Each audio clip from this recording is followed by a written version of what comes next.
मोर बड़ पुआटा को हता अश्विन पांडे और से काटा सुजित सुजित बड़े और महेंद्र सेठी निया सेठी और ସେମାନେ ଆକରେ ପିଟା ମରା କରି କରି ଏମାନେ ସବୁ ବୁଟା ଭିତରେ ଜାକି ଦେଇଥିଲେ ତାର ହତା ଆଜ କାନଟେ ଛିଡ଼ି ଯାଇଛେ আর ইয়াড় গুলো আঁখরি দিশবার নেই সেগুলো আমি আপত্তি করে আইনু যে আর ছাতিতে মার পড়ছে আমি তো আইন উন্ডাকে যে উন্ডা ঠান্ডা নাই শুনলা টঙ্কা খাইছে আর আমাকে আনি তালা দিয়ে দিলা আমি তাই লাগে আমি সোনপুরকে আইনু আমি কলেক্টর অফিসকে আইনু থানাওয়ালা সব তালা দিয়ে দিলা তালা দিয়ে দিলা আমাকে দেখলা এনতা সেগুলি আমি সোনপুরকে আইছু। सुवर्णपुर जिला ओलुंडा थाना अंतर्गत चढ़ईपंक गाँवर लोक मैंने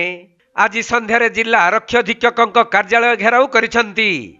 आउ अभियुक्त मानक तुरंत गिरफ करी आईन अनुजाई कार्यानुष्ठान नेबाकु दाबी करी जिला आरक्षी अधीक्षक दृष्टि आकर्षण करिसेंती। सूचनायोग्य जे गत 8 तारिख रे चढ़ईपंक गाँव में घटी एक अभावनीय घटना।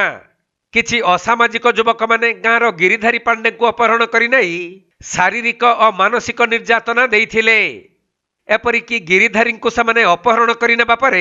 निस्तुक माड़ मारी गिरिधारी आखि फोड़ी देवा सहित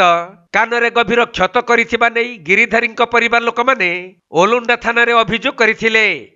तेणु ओलुंडा पुलिस अभियोग पाइबा परे 2 जण अभियुक्त को धरी आनी पचरा उचरा करी छाड़ी देइथिले।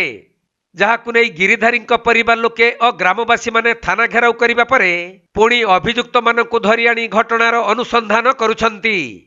तबे पीड़ितंक परिवार वर्ग और ग्रामवासी माने घटनार संपृक्त समस्त दुर्बृत्त मानकु तुरंत गिरफ करिबा सहित आवश्यक कार्यानुष्ठान नेबा पई आरक्षी अधीक्षक दृष्टि आकर्षण करिछंती। मोर काकार पुगे 8 तारिख राति डाकी नेले और तक माड़ माइले आज्ञा जीवन मारबार लगे से करते ना मारी पारे और तार कान खड़िया कर देजन आँख भी फुटे देजन सार। और जिते बेले आम लुंडा थाना केस कलु आमर कथा ना शुणले और जेन अभियुक्त 2टा को धरीजन ताको छाड़ी देजन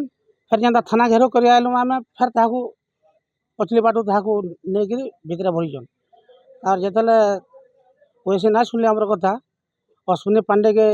गिरफ करा जाओ बोलनु बोले जिते ना शुणले बोले आम एसपी सार बोले काल के 3 जन को गिरफ करा और कोर्ट चालान करा सार जब ना शुणले आम घेर करमु।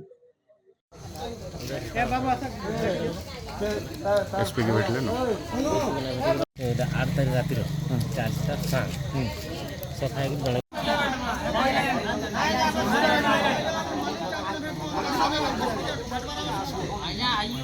सुवर्णपुर जिला प्रतिनिधि पीताम्बर महापात्र रिपोर्ट कोणार्क लाइव।